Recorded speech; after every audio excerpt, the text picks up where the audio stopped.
दोस्तों बेटी समाज के बीच में अगर आगे बढ़ती है ना, कहने को तो नारा है कि बेटी पढ़ाओ बेटी बचाओ, लेकिन जब बेटियां आगे बढ़ती हैं कहीं ना कहीं उनके साथ ऐसे हादसे हो जाते हैं। हिमानी नरवाल मर्डर केस आपने देखा होगा।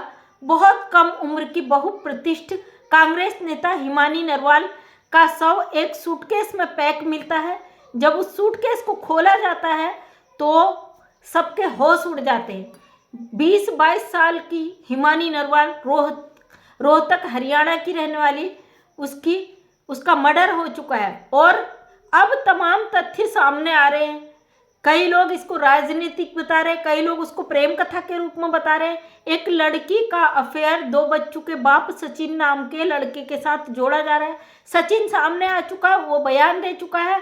हिमानी के बहुत सारे जेवरात गायब हैं, उसकी ज्वेलरी गायब है और उसको मौत के घाट उतार दिया गया है, उसका मर्डर कर दिया गया है। सूटकेस में उसके शव को पैक करके दूर कहीं फेंक दिया गया था। पुलिस के द्वारा जब शव को बरामद किया गया उसमें से हिमानी की बॉडी निकलती है और अब हिमानी की माँ तरह तरह के गुहार लगा रही है। कई मीडिया कर्मी उनके पास जा रहे हैं, पुलिस केस को किया जा रहा है, तमाम मुद्दों के तरीके से देखा जा रहा है। और सचिन नाम के लड़के का कहना है कि हिमानी उसकी दोस्त थी, उसकी फ्रेंड थी, उससे उसका अफेयर था। जबकि सचिन नाम का जो व्यक्ति है, आदमी है और वो 2 बच्चों का बाप है। आखिर इतनी कम उम्र की बहुप्रतिष्ठित नेता, क्या ये कोई पार्टी बेस का मुद्दा है या क्या है, समझ में नहीं आ रहा। उसकी माँ जहाँ तहाँ गुहार लगा रही उस बच्ची के इंसाफ के लिए। हमारे समाज में जो लड़कियों के साथ हो रहा है, बड़े ओहदे पर भी जब बच्चियाँ पहुँच जाती, क्या वो सुरक्षित हैं? बहुत दुखी होते हैं इस समाज की दुर्दशा देख के और घोर निंदा भी करते हैं। बेटियों को हम पढ़ाते हैं, लिखाते हैं और उम्मीद करते हैं कि वो बेटों के बराबरी करें और समाज में एक अच्छा ओहदा प्राप्त करें। क्या बेटियां सुरक्षित हैं? हिमानी नरवाल के मर्डर केस के बाद बहुत दुखी हुआ दिल, इसमें बहुत वायरल हो रहा मामला, बहुत तेजी से इस पे चल रहा है, तमाम बयान आ रहे हैं। और लड़की जो हिमानी है उसकी माँ का कहना है, मैं पुलिस की जांच से संतुष्ट नहीं हूँ, पुलिस ने जो काम किया मैं उससे संतुष्ट बिल्कुल भी नहीं हूँ। कब तक हमारी बच्चियों के साथ ऐसे मामले होते रहेंगे और हम पुलिस से गुहार लगाते रहेंगे। और कहते ना, महिला हेल्पलाइन बन गया, महिला आयोग बन गया, हमारा थाना हमारा कोर्ट है। इंसाफ के लिए कितना और भीख मांगना पड़ेगा माँ बाप को, जिनकी बच्चियों के साथ ऐसी दरिंदगी हो जाती है। हिमानी नरवाल एक बहुत कम उम्र की बहुत प्रतिष्ठित कांग्रेस पार्टी की नेता थी, इस ओहदे पे आगे बढ़ रही थी। उसकी माँ का ये भी मानना है कि इसको किसी पार्टी वेश द्वारा मारा गया है। अब ये तो जांच का विषय है, पुलिस जब निष्पक्ष तरीके से जांच करेगी, सच्चाई सामने आएगी, तभी तथ्यों को समझा जाएगा कि आखिर उस बच्ची के साथ ऐसा क्या हुआ था। अगर पैसे का मामला है तो फिर मर्डर क्यों? वो जो लड़के के बयान है कि मेरी दोस्त थी, लेन देन का मामला था, तमाम तरीके के जो बयान आ रहे हैं उसके चलते यही लग रहा है कि ये कोई ना तो दोस्ती थी ना लेन देन का मामला था, ये पार्टी वेस का मामला था या क्या था, या आपसी क्या रंजिश थी। फिलहाल उसकी माँ बहुत परेशान है। जवान बच्ची चली गई, उभरती एक आगे ओहदे पे जाती, कुछ अच्छा काम करती।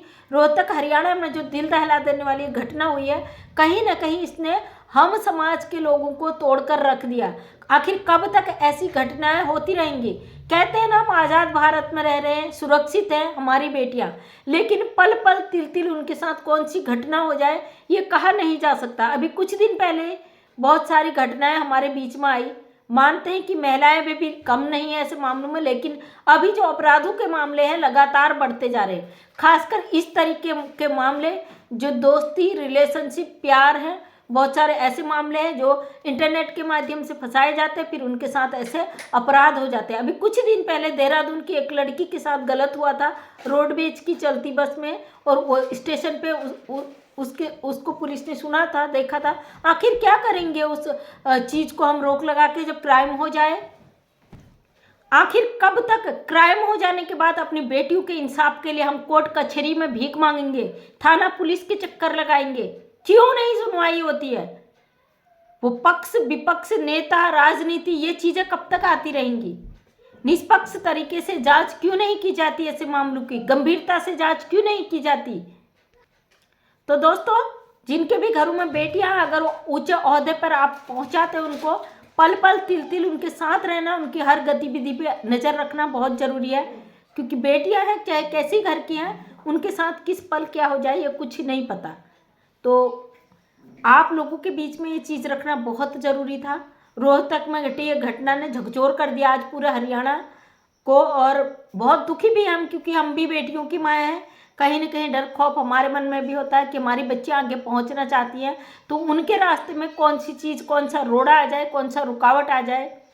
आज के समाज को एकजुट होकर इस पर काम करना बहुत ज़रूरी है। घटना किसी के साथ भी घटित हो सकती है, उसके लिए आवाज़ उठाना, उसको आगे रखना हम सामाजिक लोगों का फर्ज बनता है कि समाज में घट रहे इस तरीके के निंदनीय अपराधों का हमको खुलकर विरोध करना चाहिए। तो थैंक यू सो मच। दुखी हूँ अपनी समाज की बेटियों की ऐसी दुर्गति देख के, तकलीफ होता है अंदर से, इसलिए आप लोगों के बीच अपनी हर चीज़ को शेयर करती हूँ। थैंक यू सो मच, तहे दिल से सभी का धन्यवाद।